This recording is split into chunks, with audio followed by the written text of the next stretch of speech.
সিনা সাইদ ভারতের কথা যেহেতু উঠালেনি, এই কূটনীতিকদেরকে হঠাৎ করে মানে কূটনীতিকের পরিবারকে প্রত্যাহার করে নিল কেন? মানে সমস্যাটা কি? এগুলি ভারতের স্ট্যান্ডবাজ বলে। এগুলি আমার কাছে গুরুত্ব নেই। একটা ভয়ভীতি দেখানো।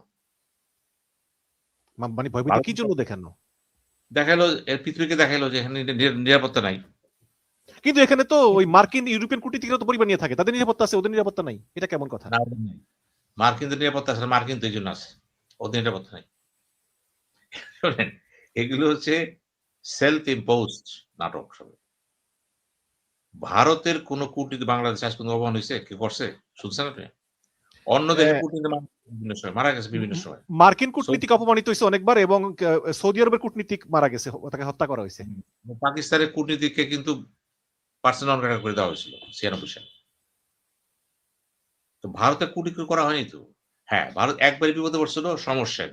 ওই জাসদ কর্তৃক ৭৪ সালে বঙ্গবন্ধুর আমলে।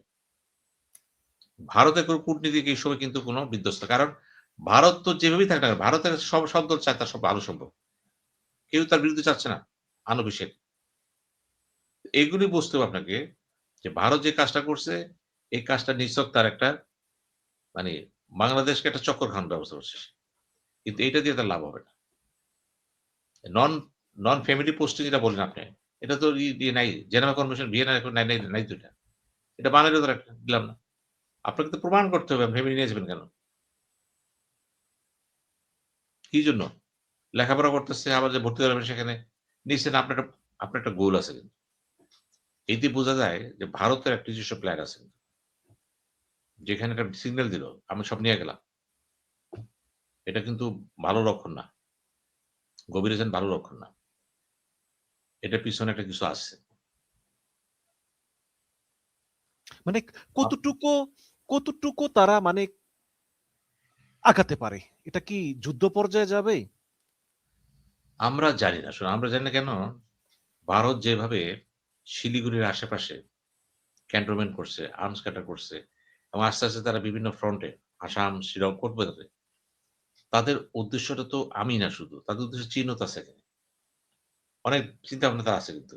কারণ আমাকে নিয়ে আমি চিন্তা করব কেন? শিলিগুড়ি সে তার প্রোটেকশন দিতে চাবে। এবং সে জানে যে এই জায়গাটাতে যদি আমি স্পেস করতে পারি ফেনী নদীতে আমার সুবিধা আছে। সে তো তার স্বার্থ উদ্ধার করতে চাবে সে। এবং সে কিন্তু তার বলয়েতে সে নিজেকে ফর্টিফাই করে ফেলেছে। সে তো আপনার এলাকায় আসেনি।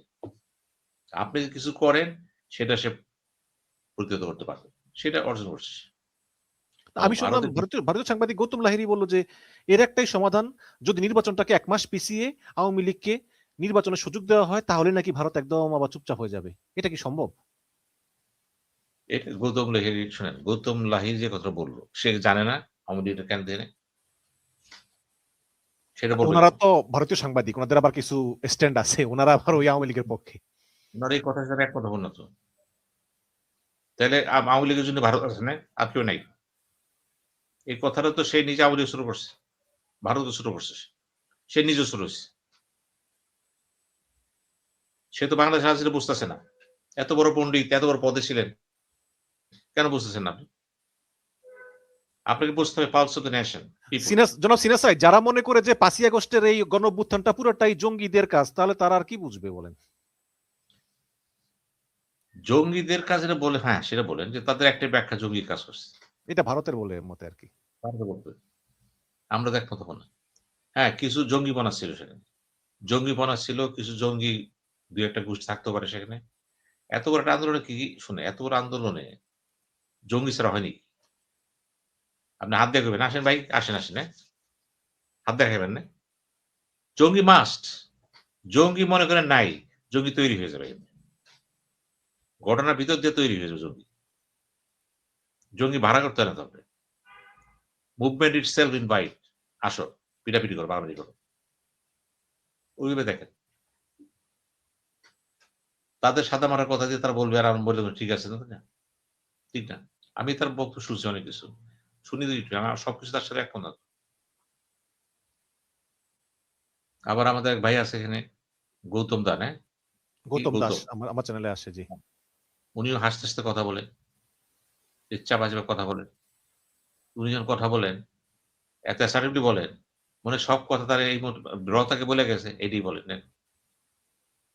তার কথায় মনে হয় সব মিটিং এ বুঝতেছিল সে।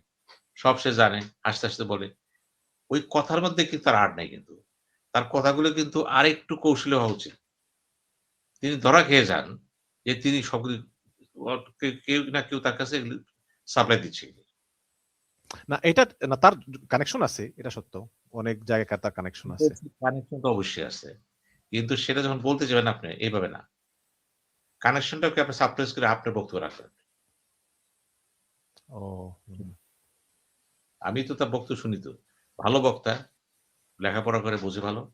কিন্তু তার একটু কৌশলগত কিছু লিমিটেশন আছে।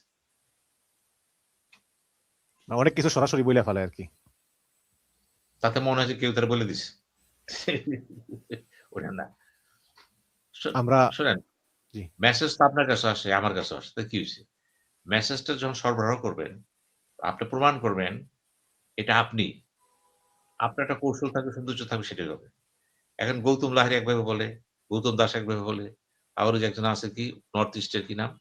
চন্দন নন্দী। চন্দন নদী একভাবে বলে, তারা বলে। তাদের বলাটা গুরুত্ব পাচ্ছে কেন? আমরা যেহেতু তাদের কথাগুলো গুরুত্ব দিচ্ছি, তার চেয়ারে গুরুত্ব দিচ্ছি, এইজন্য পাচ্ছে। আমাদের কথা তো দিল্লিতে গুরুত্ব পায় না। বাংলাদেশের কোন সাংবাদিক দিল্লিতে গুরুত্ব পায় না। ওই ক্যালকাটায় পায়। এই জিনিসগুলো বুঝতে হবে তখন।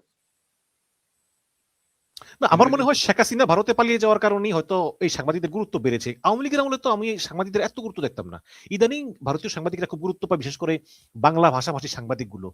এই বিশেষ করে গৌতম লাহিড়ী, আমার চ্যানেলেও আসছে কয়েকবার উনি। তারপরে আরেকজন আছে জয়দেব চৌধুরী, আরেকজন আছে সুবীর ভৌমিক। এরা খুব দাপিয়ে বেড়াচ্ছে ইদানিং। না তারা ব্যস্ত এইজন্য যে তাদের তারা কথা বলতে পারতেছে তো। আমি তো আপনাকে একবারই বললাম যে দেখেন আমি কথা আসলে বলি। আমাকে ফোন দিল এনডিটিভিতে, এনডিটিভি ভারতের। ও আচ্ছা, আচ্ছা। হুম।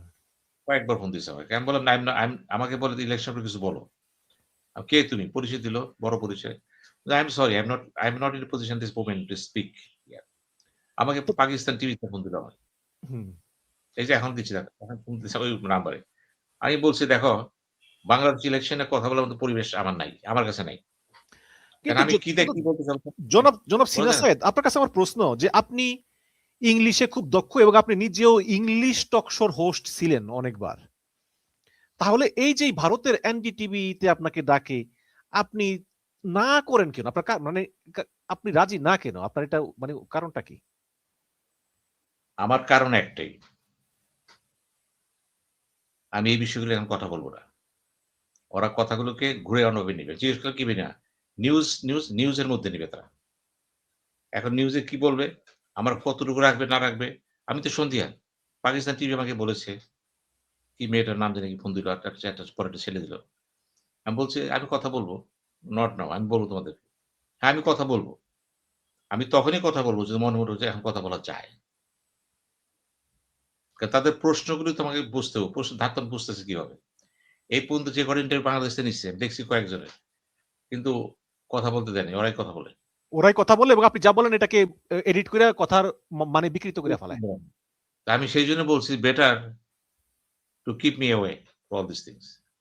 আমি তো বড় টিভিতে কথা বলতেছি বিভিন্ন ইন্টারন্যাশনাল চ্যানেলে। অসুবিধা কি? আমি ঐখানেও বলব। আমি তখনই বলব যখন দেখব এখন বলা যায়। ইলেকশন আগে আমি ২-১ বার বলব কথা। ইলেকশন আমি ২ টিভিতে কথা বলব। বলা যায়। এবং আপনি তো নিজেও চ্যানেল আইতে একটা অনুষ্ঠান করেন, তো সব মিলিয়ে আমি ব্যস্ততার ভিতরেই দেশের কথা ওই যে বাংলা। আমি তো এসএ টিভিতে ১০০ করছি শুধু ইংরেজি টক শো। ইংরেজি এবং টক আপনি শো। তো অনলাইন আমেরিকায় বাংলা চ্যানেল যেটা নিউ ইয়র্কে। ওটাতে আমি করছি ২১ টা। আমি আবার শুরু করব। নির্বাচনের পরে আবার ইংরেজি শুরু করব। ওটা আমি তো গ্লোবাল ওই প্রেক্ষাপটে করব। আমরা তো চাচ্ছি এটা ওই প্রেক্ষাপটে। কিন্তু ভারতের টিভিগুলো কি চাচ্ছে? কিছু একটা বলেন বাংলাদেশ সম্পর্কে। একটু আগুন জ্বালিয়ে দিই। না হ্যাঁ। এটা তো হয় না। এটা তো না। ভারতের বাংলা টিভিতে যে আপনি ফোন দিছে আমাকে কত। আমি বলছি, "সরি ভাই। আমি আপনাদের টিভিতে আসার মতো যোগ্যতা এখন অর্জন করি নাই।" দাদা কি বলেন? আমি তো মনে করতেছি আমি শিশু।